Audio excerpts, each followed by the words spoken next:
Hola a todos, en el vídeo de hoy vamos a continuar con nuestra serie sobre la historia del cristianismo en sus primeros 1000 años. Y para recordar brevemente, en el encuentro anterior sobre esta serie estuvimos hablando acerca de cómo poco a poco ocurrió lo que se conoce como la cristianización de Jerusalén, cómo se fueron convirtiendo los sitios sagrados del pueblo judío, se fueron transformando ahora en lugares sagrados para el cristianismo, que ahora se estaba independizando como una religión con una identidad propia separada, tomando conciencia de una independencia de la religión madre, en este caso el judaísmo, la religión también de el que llaman maestro, en este caso de los cristianos, la figura de Jesús. Y estuvimos hablando sobre estos temas específicamente bajo el reinado del emperador Constantino. Ahora va a ocurrir un cambio importante. Una serie de sucesos van a tener lugar luego de que el emperador Constantino muere en el año 337. Hay una serie de revuelos entre los miembros de la familia imperial, incluso unos a otros se asesinan tratando de tomar el control. Ahora, ¿quién va a ser el próximo emperador del Imperio Romano? Porque recordemos ahora que la cristiandad se ha convertido en la religión oficial del imperio más poderoso de la tierra en aquel momento. Ya no era juego, como por así decirlo, sino que era asunto serio. Y el cristianismo estaba jugando un papel importante dentro del imperio. No significa que se había exterminado completamente la influencia de lo que los cristianos llamaban el paganismo, las personas que tenían otros dioses. No es que estaban erradicados completamente, pero el cristianismo tenía ahora función de Estado reconocido y cada vez más imponiendo su influencia en todo el imperio romano. Con la muerte de Constantino y diferentes miembros de su familia luchando por el poder, matándose unos a otros, finalmente 3 de los hijos de Constantino pues asumen el poder en el imperio. Y recordemos, en la antigüedad o mucho antes de Constantino, el imperio estaba dividido en Oriente, Occidente, etc. Y ahora los hijos lo van a dividir de esta manera el control. Un hijo va a dominar el este, otro occidente y otro va a estar en Roma, Italia. Porque recordemos que la capital ahora era en Constantinopla, lo que hoy día se conoce como Estambul en Turquía. Esta es la nueva capital del imperio. Sucede entonces de que los hijos, por diferentes razones, voy a abreviar, por diferentes razones, los hijos van muriendo. Fallece uno, luego un segundo, finalmente queda un solo hijo como emperador de todo el imperio unificado bajo su control, su nombre Constancio II, que va a reinar del año 350 hasta el año 361 cuando muere. Todos ellos son cristianos y este Constancio, la diferencia con su padre y con los demás hermanos es que Constancio se puso del lado de una facción del cristianismo que estaba opuesta al concilio de Nicea. Recordemos que el cristianismo nunca ha sido un movimiento unificado, sino que había diferentes movimientos, ideas y grupos. Y sucede entonces que recordemos que Constantino el Grande apoyaba el concilio de Nicea, pero ahora este hijo suyo se puso del lado de la otra facción y de hecho envió al exilio a Atanasio, uno de los grandes teólogos de la iglesia que tuvieron influencia en el concilio de Nicea, y estaba ahora de este lado de esta facción del cristianismo opuesta a lo que allí se había decretado. Sucede entonces que con Constancio II, que va a gobernar por este tiempo, del año 350 al 361, se le criticaron algunas reformas que él toma, como esto que les acabo de mencionar, pero algo que también se le señala a Constancio II es la decisión de casar a uno de sus primos con su hermana Helena. Este primo que él casa con su hermana se llamaba Julián. Y este Julián, sucede que cuando Constancio II fallece en el año 361, Julián, al estar casado con la hermana del emperador, pues automáticamente es declarado emperador absoluto de todo el imperio romano unificado. Ahora, con este Julián había sorpresas. Julián se había educado desde pequeño recibiendo una educación cristiana, pero recordemos que en este momento, para el siglo IV, el cristianismo estaba en sus comienzos. Por tanto, ya había mencionado de que todavía había influencia del paganismo y la gente todavía no estaba del todo, digamos que, convencida, ¿no?, de la teología cristiana. Y este Julián, aunque había recibido una educación cristiana en un comienzo de su niñez, todavía tenía ideas de la religión antigua de los romanos y de los griegos. Desde joven había sido también educado en la retórica, en filosofía, etc. Pero también había sido iniciado secretamente en el culto a la diosa Cibele, uno de los cultos de misterio de aquella época que eran tan populares. Sucede entonces de que él, atraído por este tipo de prácticas que tuvo que mantener en secreto por casi 10 años, hasta que fallece el emperador Constancio II, y cuando Julián se convierte en emperador, ahí se destapa la caja de Pandora. Ahora abiertamente declara sin miedo de que ha vuelto a la religión de sus padres, a la religión antigua de Roma, y abiertamente ahora proclama la práctica de esta religión antigua que él consideraba que trágicamente había sido aplastada por el cristianismo, y tenía la determinación ahora de frenar el cristianismo completo y erradicarlo de la sociedad de Roma.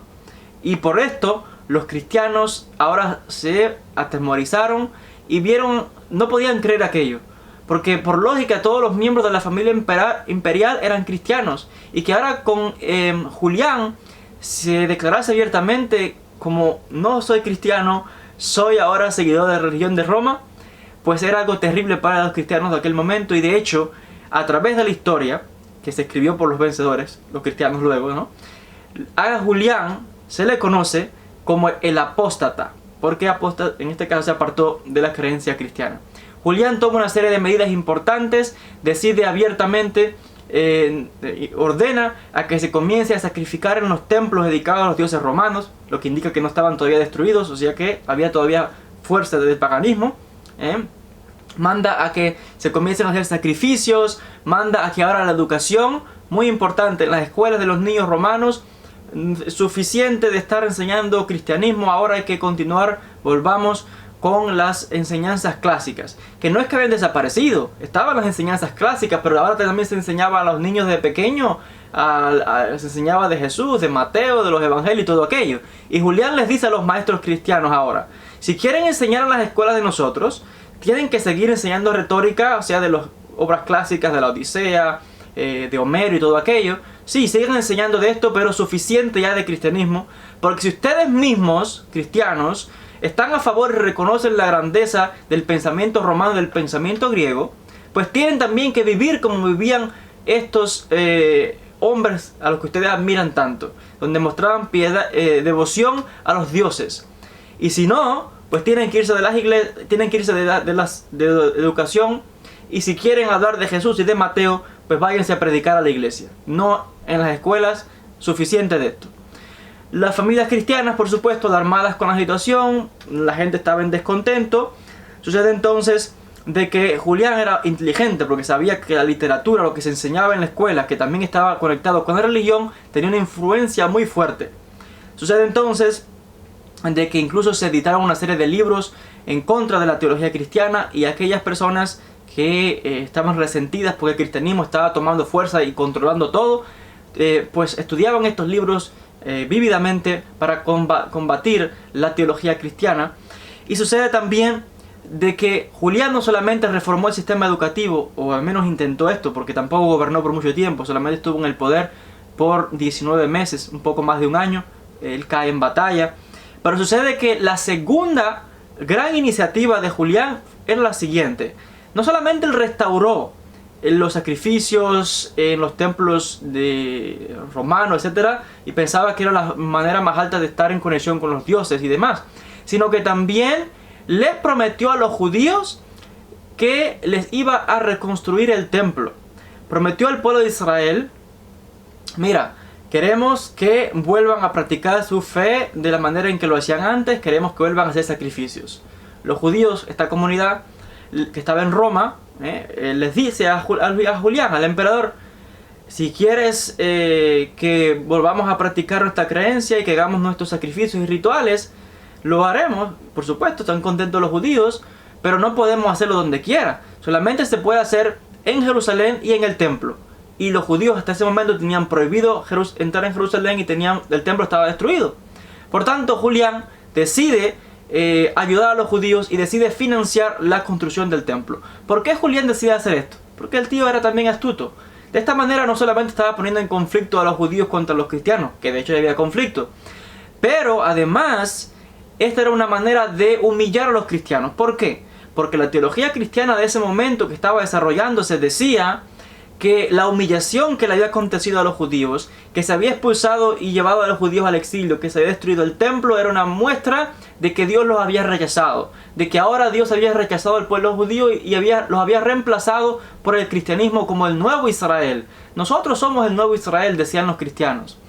Y el hecho de que estuviese el templo en ruinas, y de hecho no solamente estaba en ruinas, sino que los cristianos en Jerusalén lo tenían como un vertedero de basura para más humillación, era algo de orgullo para los cristianos, mostrando la superioridad y el reemplazo del pueblo judío en su mentalidad, y era una confirmación de que Dios estaba castigando a los judíos y que ellos ahora eran los elegidos, etcétera, etcétera. Y si Julián ahora les reconstruye el templo a los judíos, estaba demostrando que Jesús era un falso profeta, porque había profetizado la destrucción del templo. Y en la teología cristiana se decía que los judíos jamás regresarían a Jerusalén, jamás regresarían a Israel, jamás observarían sus leyes en Jerusalén y jamás reconstruirían el templo. Y si Julián permitía tal cosa, era una amenaza para la fe cristiana, era una amenaza para la teología cristiana. No para Jesús ni para sus seguidores, que eran todos judíos y nunca enseñaron tal cosa. Esto es el cristianismo que está desarrollándose en el siglo IV, 300 siglos después de la muerte de Jesús y sus seguidores. Una teología realmente, una forma de pensar malvada, totalmente opuesta a lo que enseñó Jesús y los primeros seguidores. Pero es la teología que está desarrollándose ahora, que es una teología de una religión independiente al judaísmo. Y vamos a explicar por qué esta teología, por qué esta manera de pensar de los cristianos en este momento. Lo vamos a explicar más adelante dentro del contexto. Sucede entonces que los cristianos están alarmados y acontece de que todo esto está despertando revuelo y algo que también sorprendía a los cristianos de aquella época era la manera en que los judíos habían sido capaces de adaptarse.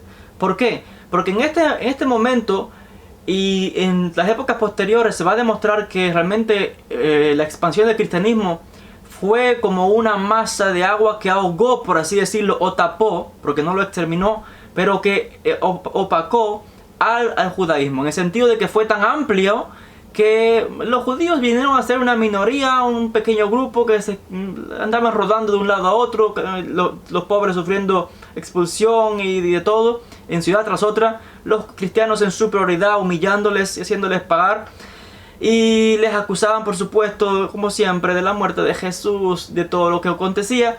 Y sucede entonces de que aún así los cristianos estaban asombrados de que el judaísmo se resistía a desaparecer, que los judíos se resistían a convertirse al cristianismo, se resistían a aceptar todo aquello y se mantenían firmes y fieles a la Torá, a la observancia.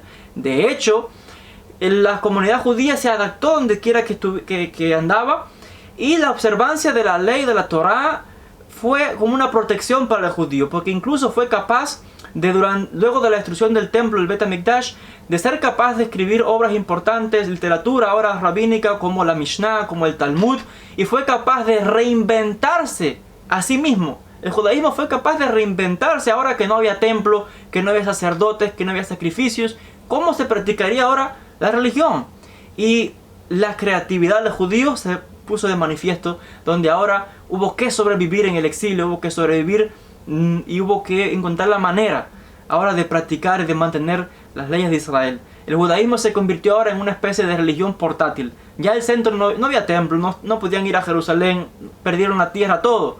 Pero su fe la llevaron consigo donde quiera que iban, y esto les mantuvo con fuerza. Y esto asombraba a los cristianos de cómo podía ser que se mantenían tan firmes. Y por ello es que también veían a los judíos como una amenaza, porque si esta religión y este grupo de gente se niega a desaparecer, se niegan a aceptar al Cristo que están predicando ahora los cristianos, se niegan a aceptar y a subyugarse, pues es una amenaza, porque demuestra entonces, lo ven como un enemigo, un competidor.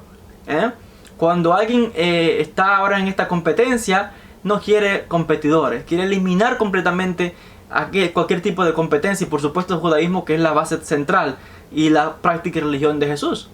Y esta religión que está formándose ahora es totalmente opuesta, diferente, y por tanto hay que eliminar todo rastro antiguo que pueda ser una amenaza, porque además había cristianos, recordemos, había todavía comunidades de cristianos, entre comillas, que se mantenían observantes de las costumbres de las leyes judías, se mantenían observantes de las fiestas. Cuando llegaban las fiestas judías de Rosh Hashanah, la fiesta de las cabañas, Sukkot, el Año Nuevo, Yom Kippur, todo esto, habían comunidades cristianas, especialmente en Siria, en Antioquía, que participaban de todas estas fiestas con los judíos.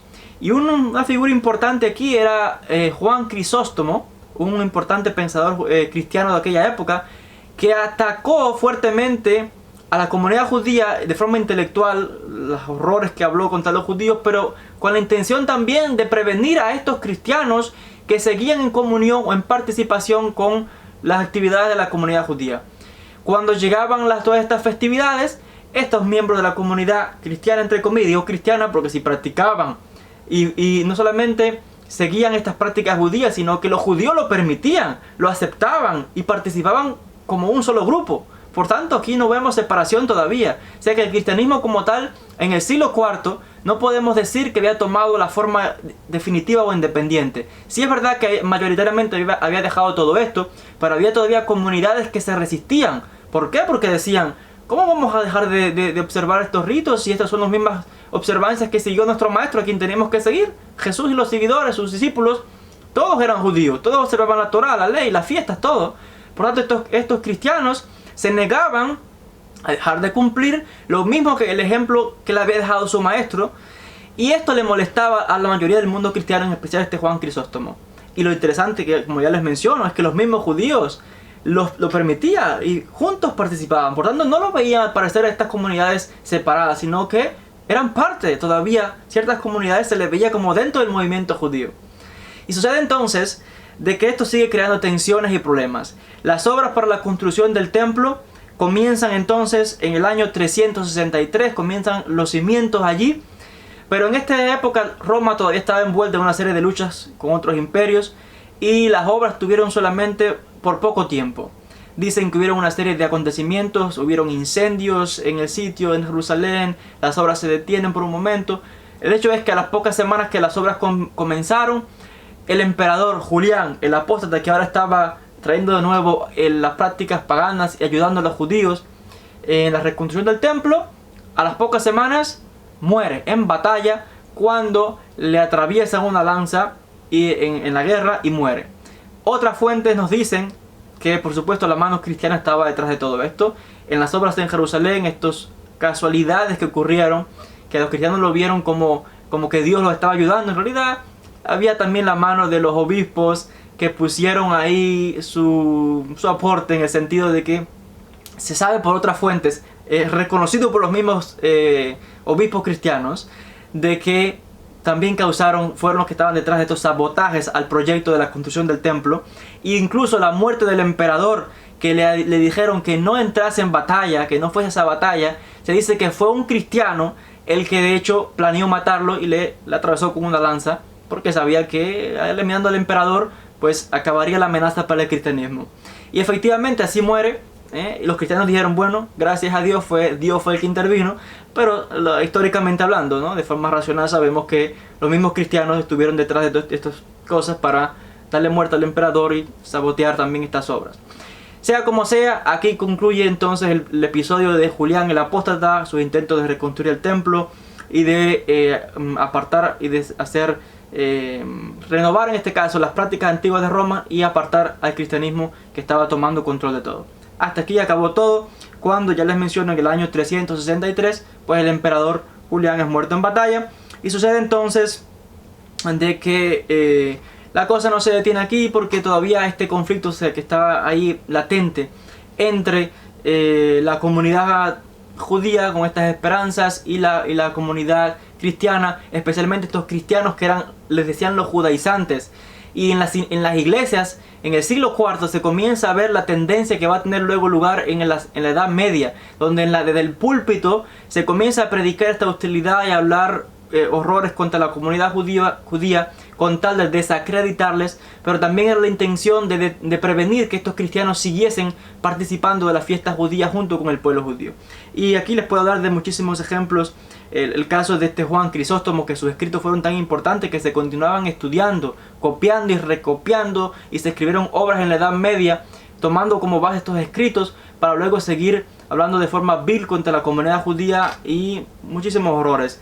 Y este Juan Crisóstomo, voy a citar brevemente uno de sus escritos donde dice, de hecho era una persona bien preparada en retórica y un experto, y habla y dice, en uno de sus discursos en la iglesia, afirma que quería eliminar esta terrible enfermedad que estaba dentro de la iglesia, porque dice, ahora que vienen los festivales de estos obstinados y miserables judíos, dice, las trompetas, las cabañas, estos ayunos, dice, muchos de entre nosotros que dicen que son creyentes y que siguen nuestra enseñanza, participan con los judíos en estas festividades y estas celebraciones, incluso los acompañan en los ayunos. Y esta diabólica práctica es la que yo deseo eliminar de la iglesia. O sea que aquí vemos que tienen problemas internos los cristianos porque no acaban de conciliar esta separación del judaísmo y de las prácticas judías cuando Jesús mismo era judío y todo su primer movimiento era judío, y todavía algunos se mantenían apegados a estas prácticas y participaban con la comunidad judía. Y estos teólogos cristianos se oponían fuertemente a esto.